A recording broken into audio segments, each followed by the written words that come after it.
only when you cannot resist the heat of the kitchen that you are going to leave the kitchen. What do I mean by that? The heat is on. As the heat progresses, well, I'm talking about nothing else rather than the German Bundestagswahl 2025. What I'm talking here is about the German elections 2025. Well, last or a few days ago, let me say so, the AfD nominated Dr. Alice Weidel as their Chancellor candidate since the party's creation. Well, in the past, this party, since its creation, this party has never come out with a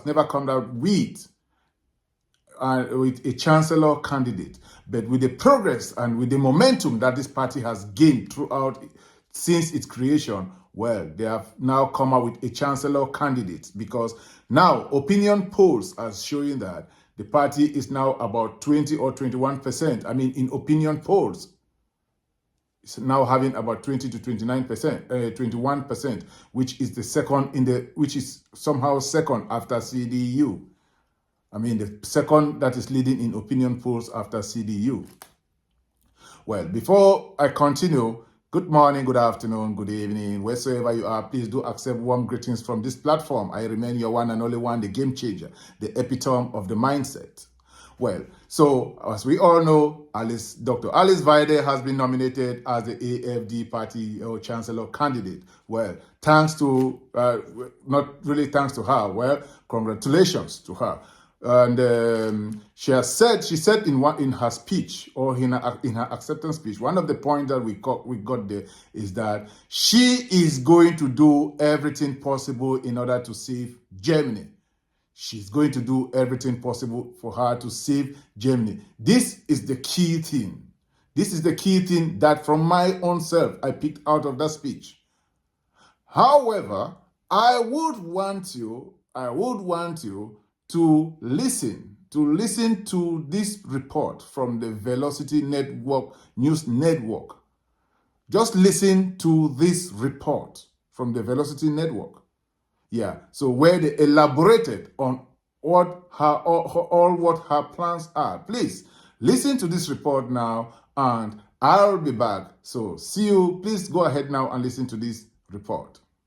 The Alternative for Deutschland, AfD, has nominated Alice Weidel as its first ever Chancellor candidate, promising a dramatic shift in Germany's energy policy. The far-right party's bold declaration signals a potential radical transformation in the country's political landscape. At a party conference in Riesa, Weidel made a stunning commitment to restart the controversial Nord Stream gas pipelines, challenging Germany's current energy strategy. Her promise comes amid rising tensions and economic challenges facing the nation. "We will put Nord Stream back into operation. You can count on it," Weidel declared, sending shockwaves through German political circles. Her statement directly challenges the current government's stance on Russian energy relations. The AfD's energy proposal includes dramatic measures beyond pipeline restoration, including restarting nuclear power plants and dismantling wind turbines. These policies aim to address Germany's soaring energy prices and economic challenges. Currently polling at around 20%, the AfD has emerged as a significant political force, despite facing widespread protests and opposition. The party's unconventional approach has captured national attention just weeks before the upcoming February 23rd elections. Weidel's nomination marks a historic moment for the AfD, which has never before put forward a chancellor candidate in its 11-year history. The move reflects the party's growing confidence and political ambition. The proposed pipeline restart comes with complex geopolitical implications, particularly given the ongoing conflict in Ukraine. Germany previously relied on Russia for 55% of its natural gas before the conflict escalated. Investigations into the Nord Stream pipeline explosions reveal an intricate web of international suspicion and unresolved questions. German, Danish, and Swedish authorities have conducted separate investigations, confirming the damage was caused by powerful underwater explosions. Notably, German investigators identified a Ukrainian diving instructor as a potential suspect. with traces of military explosives discovered on a sailing yacht linked to another Ukrainian national. The potential pipeline restart carries profound economic and geopolitical consequences. Major German manufacturers like Volkswagen and BASF, which have been critically impacted by the current energy crisis, could see significant relief from more affordable energy sources. However, the proposal comes with complex diplomatic ramifications, potentially reshaping Germany's relationships with Russia and its Western allies. International observers are carefully analyzing the potential scenarios. Restarting the pipelines could provide economic relief to Germany's struggling industrial sector, potentially reducing energy prices that have crippled manufacturing and consumer spending. Yet the move would likely be perceived as a controversial diplomatic gesture, potentially undermining the unified Western stance against Russia's actions in Ukraine. The geopolitical landscape becomes even more complex when considering the broader implications. Weidel's proposal challenges not only current energy policies, but also Germany's environmental commitments. The AfD's plan to dismantle wind turbines and prioritize cheaper fossil fuel sources represents a direct confrontation with existing green initiatives. Opposition parties have firmly rejected the AfD's proposals, with mainstream political groups ruling out any potential coalition with the far-right party. Protests have erupted at AfD conferences, highlighting the deep political divisions that this energy proposal has intensified. Weidel's chief rival, Friedrich Merz of the Christian Democratic Union, currently leads in the polls. However, the political landscape remains unpredictable, with Chancellor Olaf Scholz facing significant challenges to his re-election bid. As Germany approaches a critical electoral moment, Weidel's bold promises have thrust the AfD into the national spotlight. The party's unconventional approach continues to challenge traditional political boundaries, creating unprecedented tension in German politics.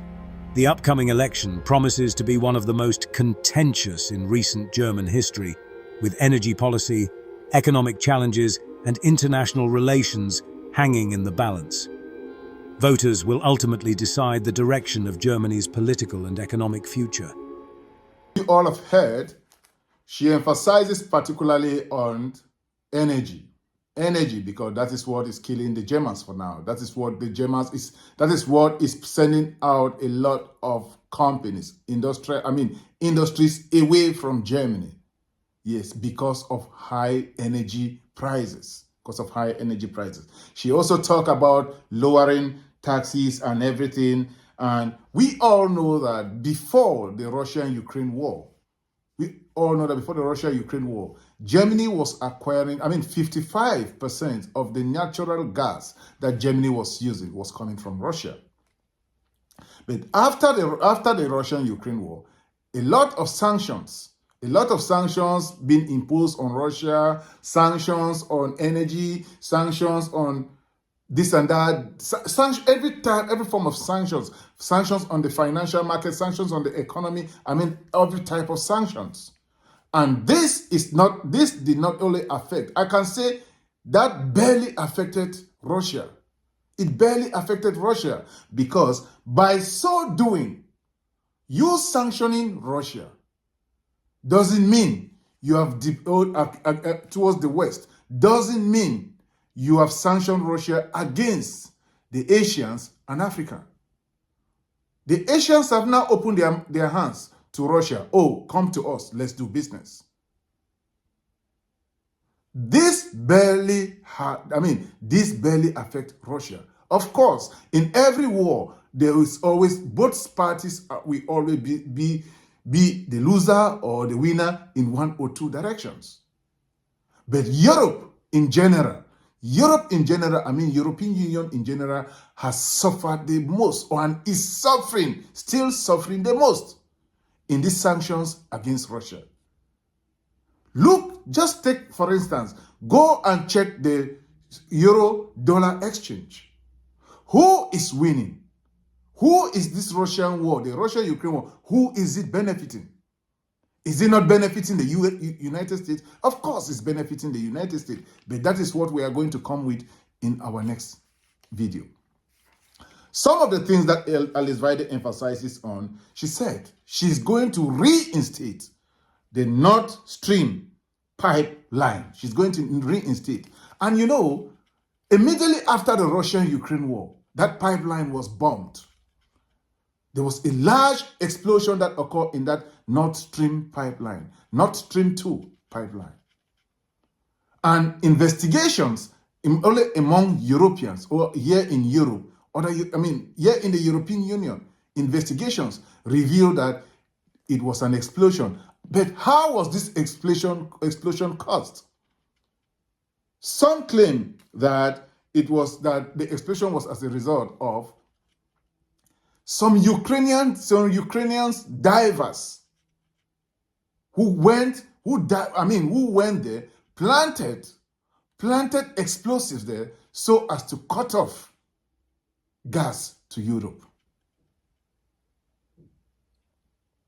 What I see in this Russian-Ukraine war, or what we think we on this platform we think, is that this Russian-Ukraine war, there are people who are benefiting in this war, and one is the Ukrainian president, Zelensky. The Ukrainian president is benefiting more in this war. The Americans, they are benefiting more in this war. And the Ukrainian president is telling lots of lies.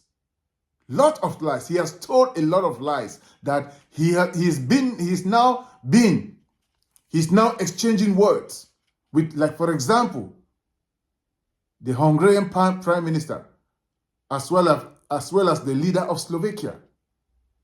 They are now exchanging words. Why? Because Zelensky was accused of telling lies, deceiving Europe and NATO, that, oh no, he's going to take down Russia. Where is Ukraine to take down Russia? Russia is the biggest country in the world. It's the biggest in terms of landmass. It's the biggest country in the world. How can Ukraine, if Russia want to crumble Ukraine, if Russia want to wipe Ukraine out, it's 1 week maximum. Who is now going to pay for all these destructions that have happened in Ukraine? Who is going to pay for it? The citizens. Where will Zelensky be then that time? All these things that they are borrowing to fight Russia, they are borrowing. Why would you go to war with Russia when you have nothing? You are depending on the United States, you are depending on the United Kingdom, you are depending on Canada, you are depending on the European Union, you are depending on NATO. Why? Why will you go to war in the first place, Zelensky? Another thing that this lady also emphasized is that she's going to restart all the nuclear power plants and dismantle the wind turbines.